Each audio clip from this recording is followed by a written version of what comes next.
Un autre avantage du modèle est sa conception simple.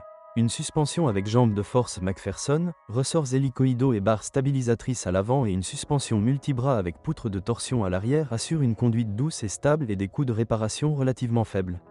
Comme je l'ai vérifié il y a quelques années lors d'essais, même à des vitesses plus élevées, heurter un trou dans la route ou devoir se garer brusquement sur le bord de la route n'entraîne pas de perte de stabilité directionnelle. Bien sûr, l'Aveo n'est pas aussi stable que les modèles plus grands et plus lourds, mais le nouveau design est certainement plus résistant aux changements d'adhérence que le modèle de la génération précédente. Aveo est disponible en version essence 1.2, 70 chevaux et 86 chevaux, 1.4, 100 chevaux, et 1.6, 115 chevaux, et en version diesel de 75 chevaux et 95 chevaux. Cette voiture étant principalement destinée aux déplacements sur de courtes distances, je ne choisirai personnellement pas la version diesel. Cette version, avec un prix plus élevé, ne sera pas utilisée correctement. Les avantages du diesel se ressentent lors de la conduite sur route, couple plus élevé et constant, et dans une voiture chaude, faible consommation de carburant.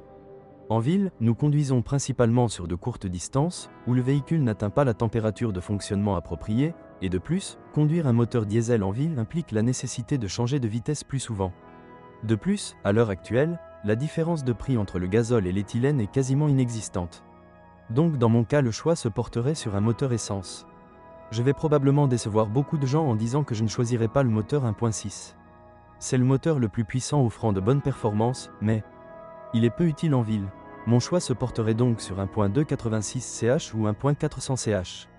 Ces véhicules roulent à une vitesse tout à fait suffisante pour nos conditions, sont dynamiques et consomment en même temps moins de 8 litres 100 km en ville, c'est-à-dire dans leur environnement naturel.